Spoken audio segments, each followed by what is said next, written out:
Tuolla Lontoossa Jennin mä kohtasin.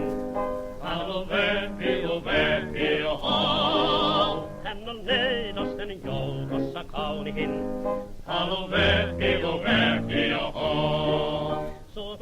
Welcome. Today is a special Gloucester Bookies special interview with a local author whose recent book is a chapbook, and I'll ask her to define that for you in a moment. Laura Plummer. Welcome, Laura. Thank you. Thanks, Wayne. I'm glad you're on with us because and more people will gather up steam that they'll want to purchase your book, and it is called, you tell me. It's called A Decade in Gloucester, Reflections on History and Home. All right, and I'll look, the camera appropriately is noting that as you've held it in your hands, A Decade in Gloucester. How does it feel to have your own book in print in your hands? Well, it's pretty exciting. It's definitely been a life goal of mine since I was probably about 11 or 12. Yeah. I had the goal to publish my first book by the time I was 13. So I am a little late, but I'm still very excited. Because it's apt, our people are out there are apt to be Cape Anners and often lifelong Cape Anners, born and raised in Cape Ann, if not Gloucester itself.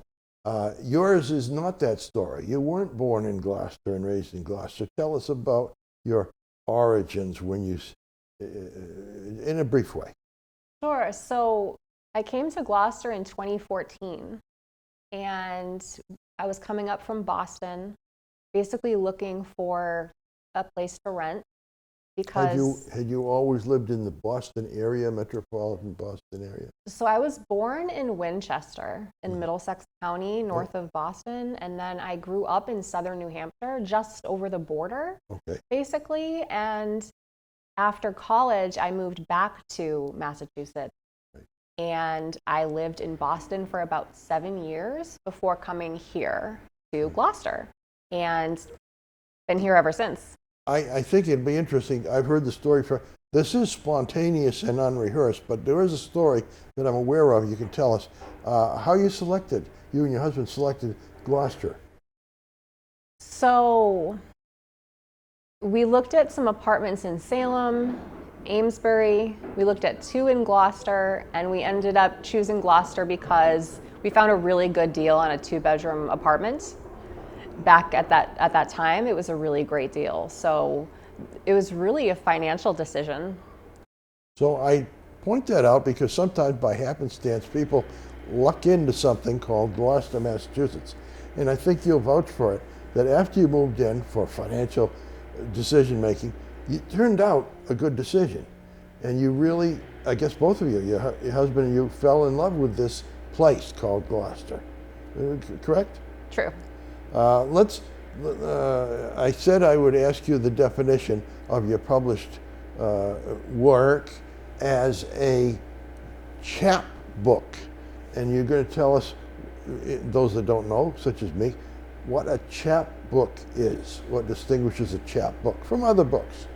So a chapbook is usually a short collection of either poetry, short stories, essays, or a hybrid.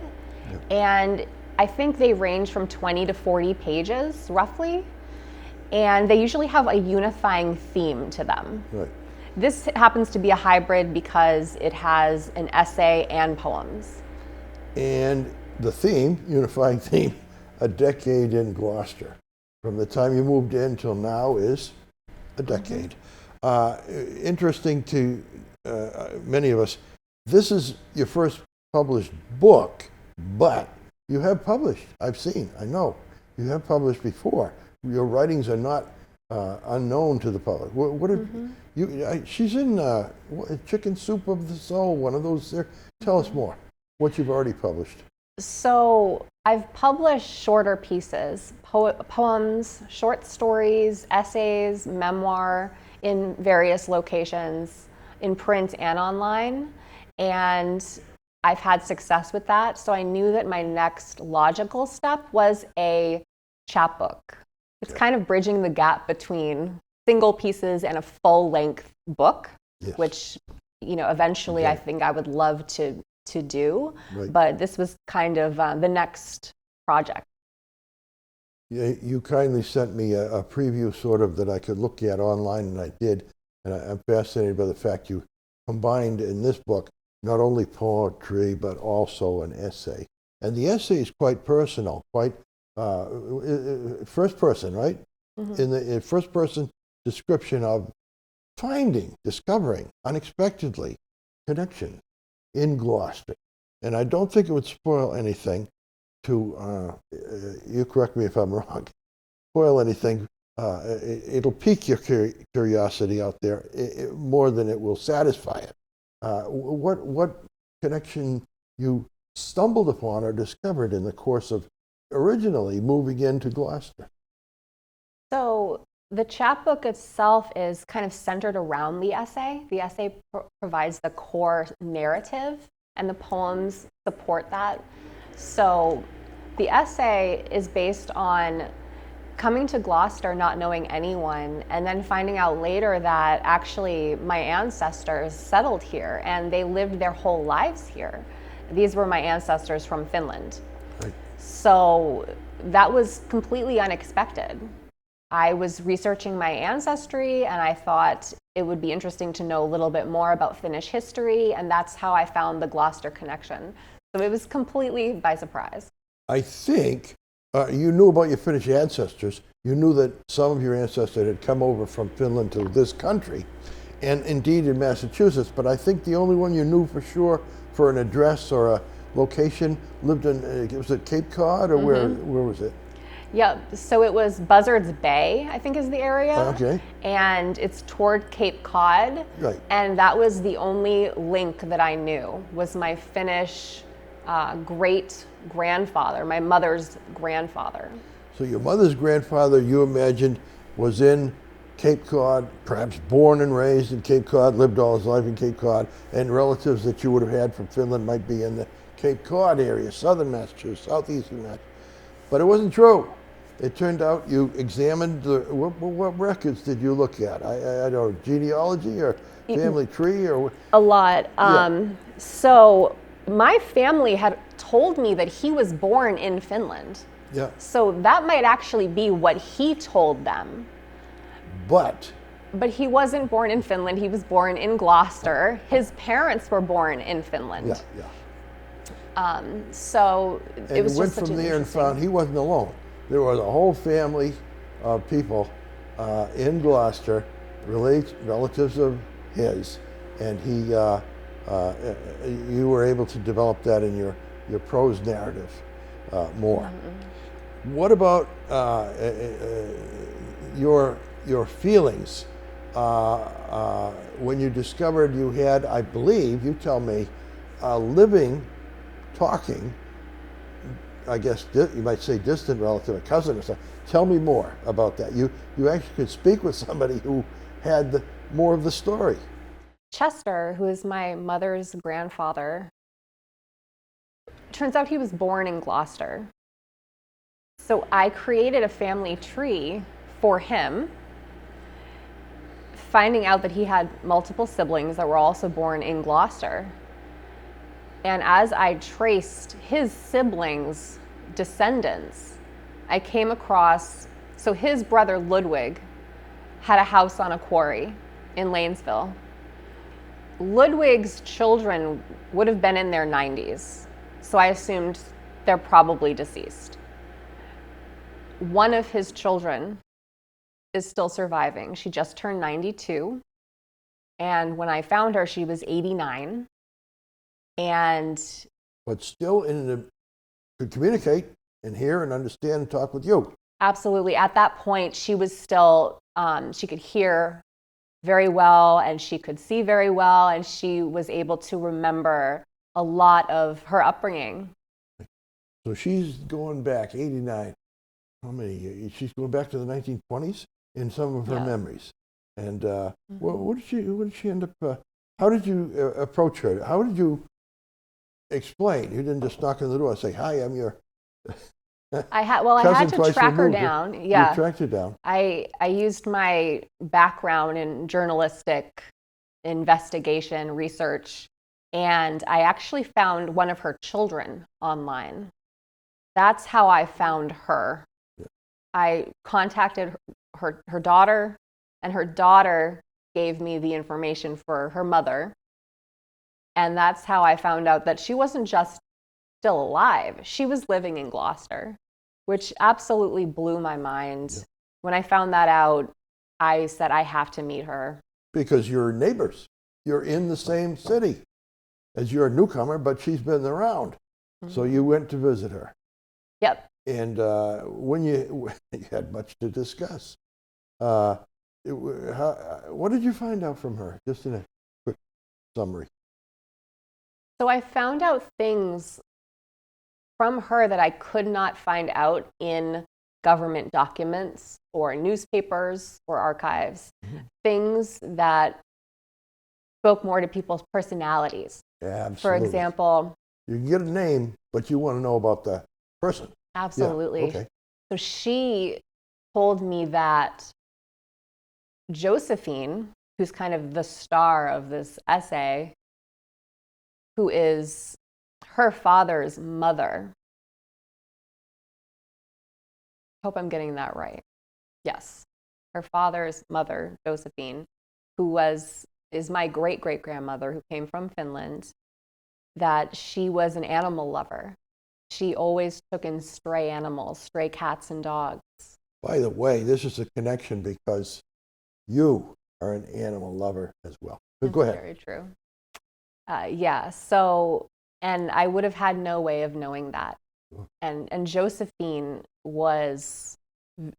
they really lived hand to mouth. She had, I think, 8 children over the course of her life, and only half of them survived. But she was constantly moving from house to house to house in Gloucester. She was also running a boarding house at this time. But I found it interesting that despite being on the lower income, she still opened her home to animals. I found that very heartening. And I learned that she was also very organized, very tidy. And that's another interesting connection. I've got to say, many of our listeners are Finnish. We, on the panel, Gloucester Bookies, a lot of us are Finns. And the Cape Ann Finns, of which you're a member, is a prominent organization in town who likes to tune in. So they like to hear about the Finns. And your Finnish great-grandmother, is it? Your Finnish great-great-grandmother moved in different places. What I found in your description is the trend was originally up in where it was, Finntown. It was up in Lanesville, living when she was married before her husband died and so forth. When she was up there, she would be probably mainly a housewife, occasionally doing work outside of the house to bring in a little money for the family. But she had kids just to raise them. So it was not a lot of work out of the house typically. When the kids were older, her husband had died, and she was the main income for the kids and the cats or whatever she had. She went downtown, and her different addresses aren't really too far apart.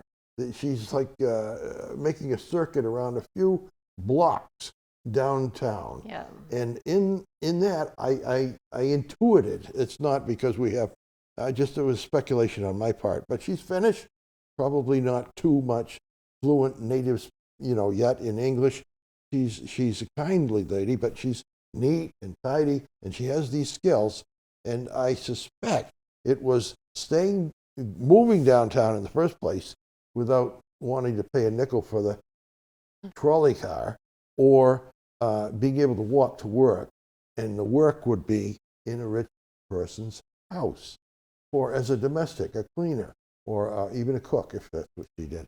So she's, I believe, bringing in money for her kids as a widow who's working outside the house in these houses of richer people, not where she's living, a few blocks away, maybe Prospect Street, maybe downtown further. And I feel like she was a hard worker, and she was making it in these rooms that she rented for the family. And in some instances, probably those tides of money coming in and out enabled her to move up a little in a more comfortable, warmer, better heated apartment. The windows weren't broken, and that was for good. And then if she couldn't make it through the winter there, or it came to be summer and she couldn't afford the rent, whatever occurred, she'd move on to another place, not far away. She'd keep her ear to the ground. Smart woman, and I think when you look back on it and heard from her granddaughter was the one you spoke with? Yes. Granddaughter. When you heard from her granddaughter and she knew her, she was able to speak for firsthand, right? From knowing her grandmother? She had never met. Never met. Right, because Josephine had died before Ludwig married. But she had heard from her father. Okay. So these Ludwig stories. Had these stories. And that's a pleasant thing to hear, because sometimes when somebody's grandmother passed away, the father says nothing about his mother. But obviously he was remembering her fondly and out loud to her, telling, my mother was an animal lover, like cats, took in stray animals, all this stuff that he wanted to tell, pass on, and recall about her, which shows a good relationship, tight relationship between Ludwig and his mother, which is, I think, kind of common in the Finns are notably known to be commonly known as tight or tightly knit families, and even as a group, clannish. Partly because the language is so strange and it's hard to learn English. True. That you want to stay in the same church with the same people and see them and go to the Finn Hall and all that stuff. So you got a lot going when you a lot on your plate to cover in a chapbook or in an essay. And I'm glad you were making the effort. As background, because people say, well, what does she ever write? We got covered a little bit on it, but you mentioned journalism without explaining further, and I'd like people to understand. You as a writer developed in journalism for years, and tell us more about that, so that say, well, okay, I'd like to read something that you published here. What was your journalistic background? So my journalistic background, I would say, started in high school, because I took journalism classes, but I never studied journalism at the college level. But I did get a job on my student newspaper, and I ended up being a staff writer and an editor at the student newspaper, despite the fact that I wasn't a journalism student.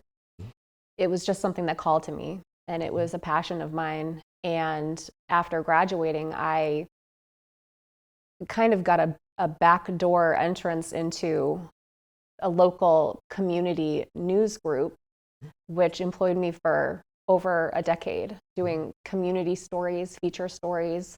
I did several beats in the Boston area. Like that. Now, unlike me, which is print journalism, you did it on using computers, at least partly. You tell us more in that regard. So I did basically freelance work for community newspapers all over Boston, and the newspapers were print and online. They're both. Okay, good. It's quite a history. If people will study in the future, people are probably making PhD theses on this already. But Boston went through printing the first newspaper in America in the early 1700s.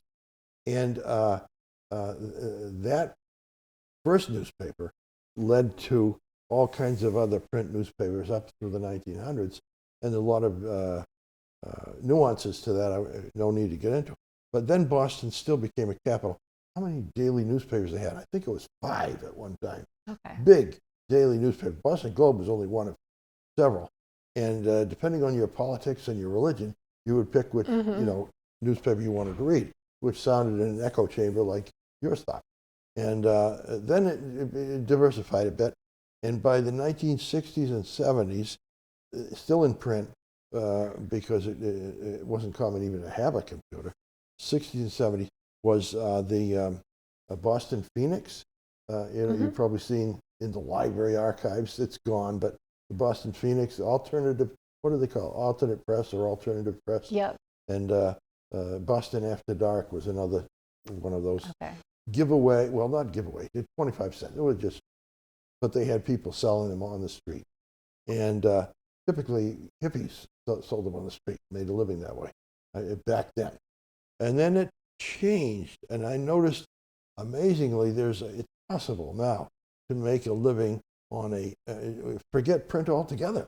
It's possible to have online journals about particular cities or towns that are subscription, and people buy into that as a thing. I'm delighted to say you have participated more than me in it, and it's cutting edge stuff. So good for you. Where you've mentioned poetry, go back. What is your background as writing poetry? Initially, perhaps like anybody, for yourself, but beyond that. So I was introduced to poetry very young. I think a lot of children are, because our stories come to us in the form of rhymes. And that felt very natural to me to kind of speak in that way and to replicate that kind of speech. And my father was a big lover of Edgar Allan Poe and Robert Frost, and he introduced me to poets fairly young. He really shared that love with me. He had a giant book of Shakespeare's greatest works when I was growing up. So I guess I just started imitating. And I felt that it just felt very natural for me. The rhyming, the thing, Robert Frost, both rhyming and not, but Robert Frost and Edgar Allan Poe, certainly, the bells. Did he read these things aloud to you? Did you get a sense from his voice that this is how it works in poetry in terms of rhythm and beat? Does it go back that far? Or were you a reader? Well, I think I did start reading quite young, and I remember specifically him reading with me. Mm-hmm. We had a lot of those great American classics, but the child version. Yes. And we would read those together, and he was always trying to expose me to newer and better literature. More advanced than you get in school, perhaps. So you'd read, everybody's in school reading Jack and Jill or something, and you're introduced to some of the Bells or Edgar Allan Poe. And what are some of the ones, the Seaside by the Sea? He had some of those poems, a little bit reminiscent of Gloucester. Well, and interestingly, I grew up in Derry, New Hampshire, where Robert Frost is from, and he actually taught at my high school, not while I was there. Yeah, right. But I was educated. I learned English in the wing that was named after him, dedicated to him, and his farm was only half a mile up the road from my school. Right. So my town kind of had this legacy of Frost. So it was kind of impossible to avoid being introduced to at least his work as a young person. And that's good. I mean, I think we went to high school with some of Robert Frost, other authors as well, but without the farm, without a close connection as you had, and it must have inspired you to do more with Robert Frost. Do you still read Robert Frost? Not really. Right. To be honest, I never formally studied creative writing after high school. Mm-hmm. But during high school, I had amazing teachers who really nurtured me. I had a creative writing teacher my junior year who was very strict. I think when you think creative writing, sometimes you think that they'll just say, oh, write about a bird, Right. He was very by the book. You Yeah. had to learn how to write a sonnet, a tanka, a villanelle. Oh, my. Okay. Monotetra. He would introduce these styles, and then we would have to write something in that style. And that demand was a challenge that I really enjoyed. Wonderful. It certainly teaches you discipline in writing. It's not free flow. It's not first draft. There's a lot of rewriting and attention to details, which brings me to the rewriting of this book. The poems may have been inspired and come like lightning, but did you look back and rewrite and revise and consider and change words, rearrange? And Always. You did, yeah. Always. Yeah. I have a great poetry editor that I work with, Robert Levine, but for my own process, I'm constantly revising. I'm a perfectionist when it comes to most things, and especially my work. And I don't feel comfortable like birthing it, I guess, bringing it out into the world until I'm really sure that it can't get any better. So at some point, I just kind of have to release it and say, okay, I can't revise this anymore. It's out there, because if I didn't, I would never have published anything. Mm-hmm. It's true of many of us, I'm sure. I look out to the people out there who include people that want to write, haven't yet done it, and are frightened by a blank piece of paper. Don't be frightened by a blank piece of paper. You can't do worse than I do when you're writing something down and it comes out bad. But you work with it. Then you have something you can work with. I always think that it's important to get it down on paper first, and then rewrite. See if you agree with me that writing is rewrite. Ring a bell with you? You say no. It's okay to argue on this program. No, I actually enjoy the editing process probably more than I do the writing process. Me too. And perhaps out there you will Interesting. too. Yeah. For me, it's different parts of the brain. Yeah. So when I'm creating something, it's flowing from unconscious. Right, from what I feel is my connection to the universe, the divine. Is coming through my spirit as something that needs to be told. But when I'm editing, I'm 100% coming from that logical place of like, okay, now we need to focus on grammar, punctuation, and spelling, and syntax, and all these other things. And how do we, what's the audience? Which I don't consider when I'm creating. They're completely different. I enjoy them separately, and it's nice when they can coexist. It is. It's one of those miracles that happen. I mean, realistically, it's one-on-one, or considering a blank piece of paper or a computer screen, the other. One person working with that computer screen or that blank sheet of paper, or tablet of clay in the old days, or typewriter, whatever you're doing, is one singular thing with nobody else around. And yet, when it goes out, a reader typically is just that one person with that written work, and they're absorbing it. So there's a transmission by one person and a reception by the other person. And it's very isolated, one person. If you see it that way, and I think you do, the work that you're doing initially is just really to please yourself or the spirit within yourself. That's all.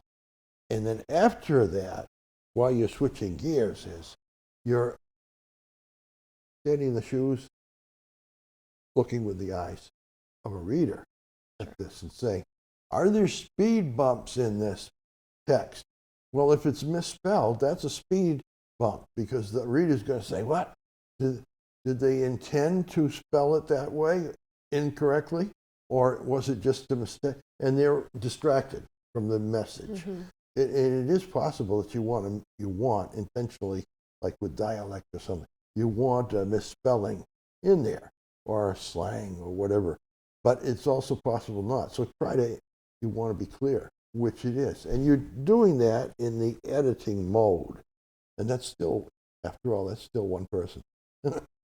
The happy thing is when you have the hat of the editor on your head and you're looking at your own work,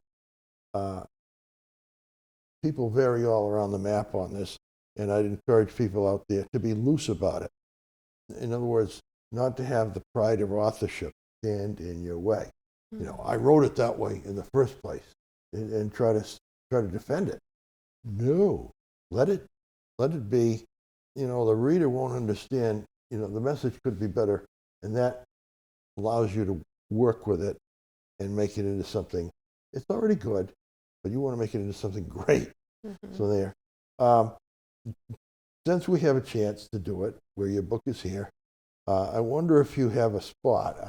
This is, again, spontaneous and unrehearsed, so it may take a minute, but a spot in the book, a paragraph or a half a page or something that you'd like to read to give people a sample of the way you write and what you've written. You pick out a spot, something representative. Sure. So the book itself is really a celebration of Gloucester. It's not just my experience, it's focusing on the connections that I've made here and just the home that I've found here. So maybe something from the preface would be terrific. Okay.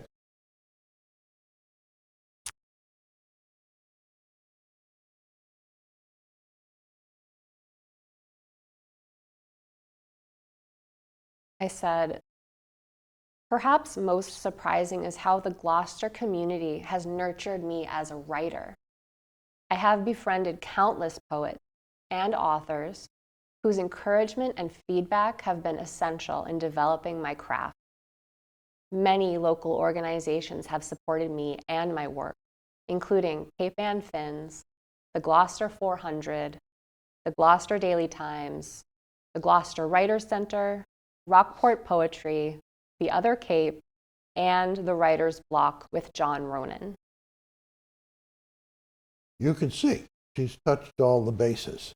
Especially fun because in this studio John Ronan holds court in this studio, and this is where you were interviewed before by John.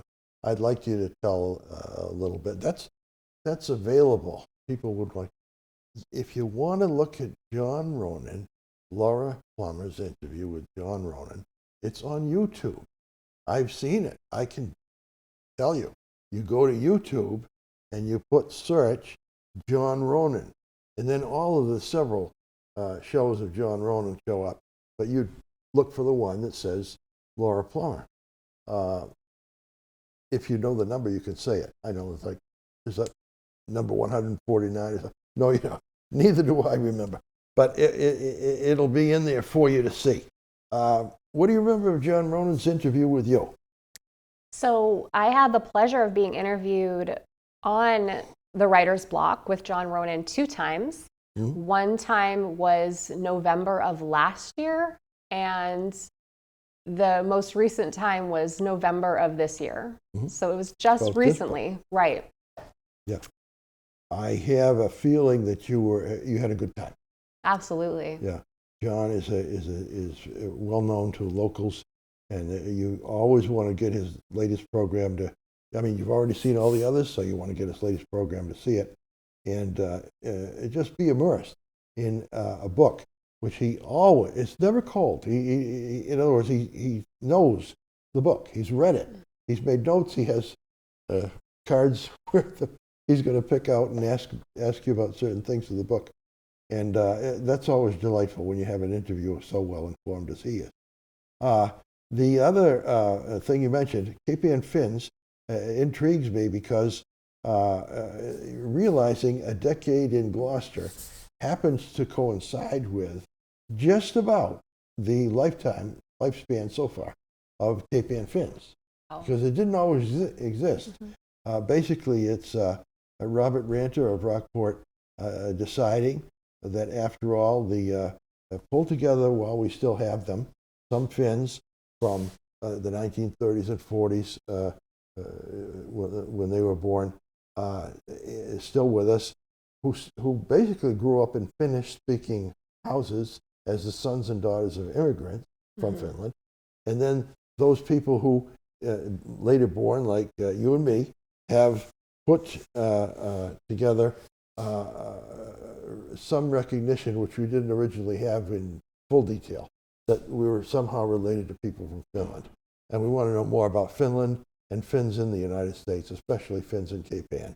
So Cape Ann Finns is developing that as a wonderful addition to the cultural activities or clubs, groups that are around here. You also mentioned, which the Cape Ann Finns took part in, the Gloucester 400. What did you do for the Gloucester 400?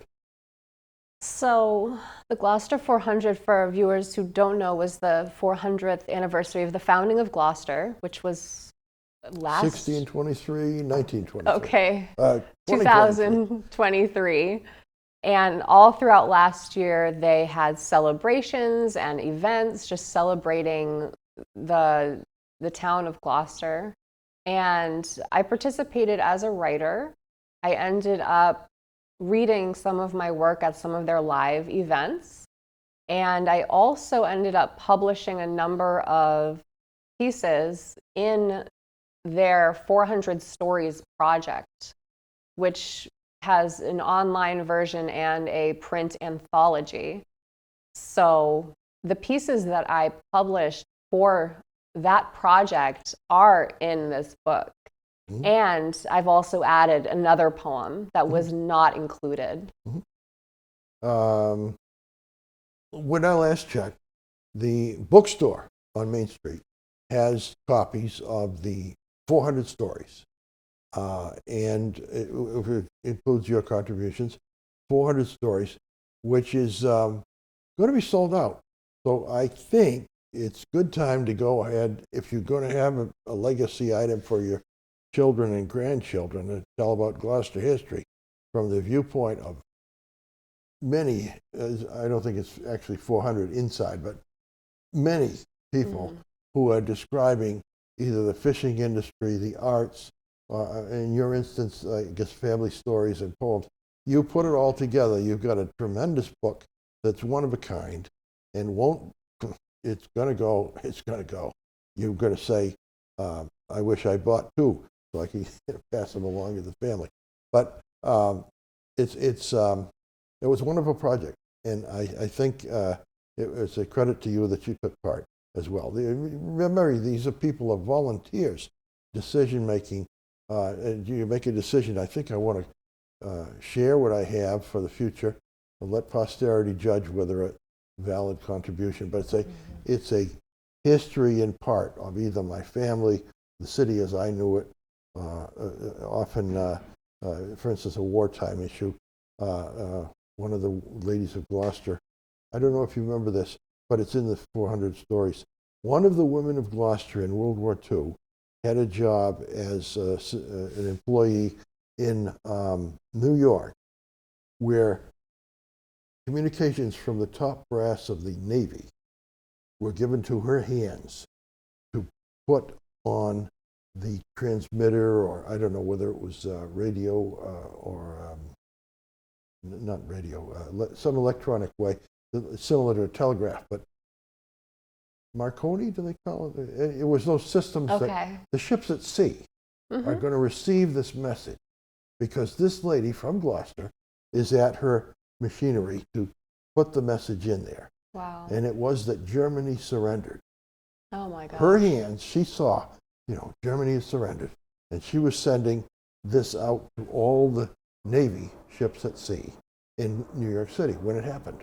And it was a Gloucester woman. And it described her career before and after, but that particular moment in history was in her, literally in her hands. Okay. Yeah, and it's in the Gloucester 400, among many other stories, and many other surprises besides what we just described. The anthology is called Our People, Our Stories. Our People, Our Stories, the correct title. So if you go down there at the Gloucester bookstore. It is true also, for nothing, we know, we always advertise this, the Sawyer Free Library has copies to circulate and read for free if you didn't want it as a legacy and an item for your family to pass on in the future. But it's advisable either way. And either way, you'll turn out to have Laura Plummer in that way. In terms of the cover, I think we were off the air when I brought this up, so I'm going to do it on the air. Otherwise, they're going to hear it twice. Tell about the cover. Sure. So what does it depict? So I designed the cover myself. I actually designed. We didn't talk about this, but this is self-published. Yes. This was not no from a print. Yeah, exactly. Right. I had to basically teach myself everything about self-publishing. Good. And it also included a fair amount of graphic design, which I kind of brushed up on for this purpose. And in designing the cover, I was looking for a photo or something that could really recall Gloucester. And I guess I just ended up going with a beach. It's a little cliche, but I think it serves the right purpose. And the photo was actually taken by my husband. It was a photo he had taken years ago that I felt was appropriate, and it's of Good Harbor Beach. On the back, you can see the bridge, the walkway leading to the sand. Right, and in fact, isn't that Twin Lights in the distance out in the? You may be right. Yeah, the lighthouse. But when you look at it, it's a wonderful scene. It's iconic because all of us, usually as children, are introduced to Good Harbor Beach, and here it is. And usually, when we're introduced to it, it has loads of people. But your husband managed to capture it on one of those occasions, probably in the winter, when there was nobody at the beach, but it was still a bright and sunny, cloudless day, and you have all the colors of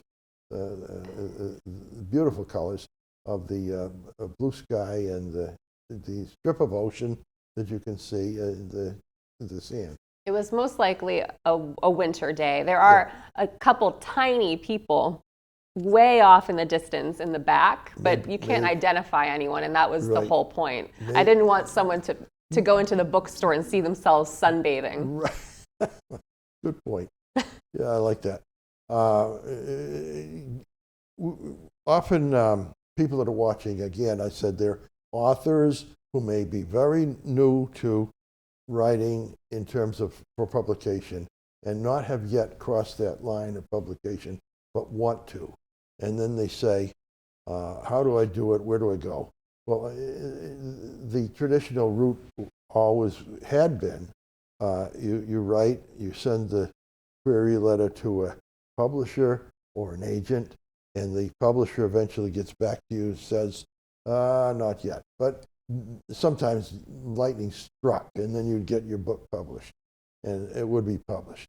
But these days, literally, it is in your own hands, decision-making, that you want to self-publish, and it's no longer a thing which used to be, and I swear to this, you'd be asked by a vanity publishing house to send them $10,000, and then they would publish 100 or 1,000 copies of your book and send them to you in a big box. Well, that is gone. That's outside. Now saves a lot of trees. The amount of books that are published has increased greatly because people know the self-publication route. And Amazon is only one, as many others. Did you deal with Amazon or some other group? I used Lulu. All right. Lulu is a good example. And it's a, you look up online what their requirements are. But you can summarize them, please. But it's a chance to kind of, I'll do the cover or they do the cover. I'll do the formatting or they'll do the formatting. And of course, if they do the formatting or they do the cover, there's a fee for that, there's a fee for that. So as much as possible, you put on your own shoulders and make the self-publication happen. You can publish in paper. You can also publish ebooks. And there's plenty of people these days who have Kindle that will download your book to look at that. This is available as an ebook as well. At the same time, so you can have either way. And if you're the writer, you have that decision to make and possibility option at your disposal. Wasn't true in my youth, but now it is, and you have a living example who took advantage of the chance to put her work out there for the public at large. This Decade in Gloucester book is only one of an upcoming series, I would believe. What do you expect? Some authors are very superstitious and won't talk. I may stumble upon something you won't say. You won't talk about the next book because it's a superstitious thing. But some authors say it. What are you working on? What are you thinking of for next book? My husband was joking that my next is going to be a decade in the next place that I go, and I just have to keep writing books every decade and moving every 10 years. A decade in Gloucester, a decade in wherever. Okay. Right. Yeah. Well, but seriously, I don't have any immediate plans to publish any books or book-length work. I am working on kind of a broader look on the life of Josephine, whose essay is featured here. She's my great-great-grandmother. And in this book and in her essay, you get an overview of her life, but it's very general. And I'm working on a much more detailed look at her life specifically, which is why I've been asking you so many historical context questions. I'm really interested in her day-to-day life, what life was really like, during the years that she was here from the late 1800s through her death in 1928. What were her circumstances? And so it's a much more in-depth, insightful look. So if you're interested in what you read here, that might be something that will also interest you. Oh, I think it would. And it's a tough slog. Anybody who's ever worked on a biography, even of famous people where there's lots of sources and it's easy to find them, and even more so when it's a person who's obscure and the official record is sparse, you have a whole lot of, usually years, not just months, ahead of you to research, big research. I'm writing a book. Yeah, researching and writing a book, and almost dominantly researching before you ever can write, typically. In your quest, I wish you well, because, and I also hope that Josephine proves to be as enjoyable a person that you will want to live with her. Even she died in 1928. Live with her for several years, because some people, you can imagine, not relatives usually, just somebody you think is a wonderful person to write about. Let's say Bing Crosby, a singer. Bing Crosby, I want to write about him. He was in movies. Turns out he was a terrible husband and father, and even a stinker for, when he would employ people. Money went to him, not to them, and stuff. No credit to them, and stuff. All kinds of stuff like that, that would bother you. So that when you're with him, mentally with him, writing his biography, 6 months or a year, it peters out. You say, I don't want to wake up to be thinking about and working with this person anymore. So they literally abandon ship when they come to that point. Josephine won't disappoint you. I have a feeling she'll come through, and she'll be worthy of all attention that you give her. She'll I hope so. repay the hours of research that you go. Sometimes fortuitously, wonderfully, by chance entirely, just because you're mentioning already the universe, and stuff, the universe or the spirits. The universe is in favor of rediscovering good people. And you might come upon family letters or materials that you don't know right now exist, and be surprised, pleasantly surprised, happily, ecstatically surprised about your great grandmother. All right. As we're winding down the last few minutes of the show, I'd like you to have a chance to discuss people out there. Again, you're closer to them than I am in terms of age and level of. This is your first published book. Give them some advice in terms of encouraging them in their writing as they are doing it now. What do you have in mind? What are the 2 or 3 tips that you'd say, this will repay you to think about or do it this way? Or for one thing, I know would be don't give up. Just persist. Keep writing. But beyond that. So John Ronan actually asked me the same thing, and I felt a little stumped because I can really only speak from my own personal experience. That's what we want. What in terms of what works for me. I will say that having to learn self-publishing from the ground up was definitely interesting, but it's a skill I have in my wheelhouse, which is really exciting, and it ended up being worth it. I had the option of, do I shop it around to a bunch of different presses, and that takes time and that takes commitment, and maybe someone will like it, maybe someone won't. It could take a long time. The benefit of going with a press is that they'll do everything for you. They do the graphic design, they do the formatting, they do editing, they'll do the copyright, all the legal stuff. Reviews and publicity and marketing, just the whole package. But the downside is that they own that. They own your work, and they're also in control of the timeline. Maybe they're not interested in publishing for 2 or 3 years. So by the time this comes out, I've been here a lot longer than a decade. So I knew that I wanted to go the self-publishing route. And that was an interesting journey. It leaves you in complete creative control, which I felt was appropriate for me at the time. And it was aligned with my goals and my timeline to have it out in October. But now that I've done it once, I would absolutely encourage people to self-publish. If that's where your heart is and you have a story that you really want to be told, don't wait for a press to pick it up.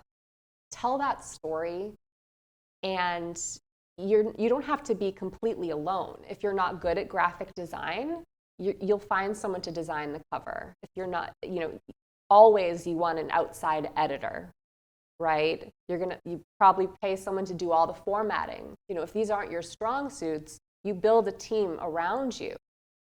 And there's so many resources out there now for people who are looking to self-publish. So I would say, don't be scared to try that if that's really something that calls. And probably strong underline that by saying you won't be alone. There's a lot of people now have found the way to self-publish. In the middle of the 20th century, very rare that you would encounter an author who was self-published. Everybody was on. If they published at all, they were publishing with a publisher. Now there's you know this as a trend. I'm not sure everybody out there. The number of publishers in the United States itself is about half what it used to be, and even that half there's a dwarfing of everybody, and then there's the big five, all in New York City, the big five publishers, the ones that you find publishing the best sellers, and Stephen King and all those. That's the lay of the land in terms of regular publishing. So it's highly competitive.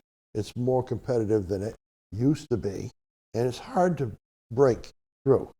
Often a way to break through is self-publishing, because then you have a mark made.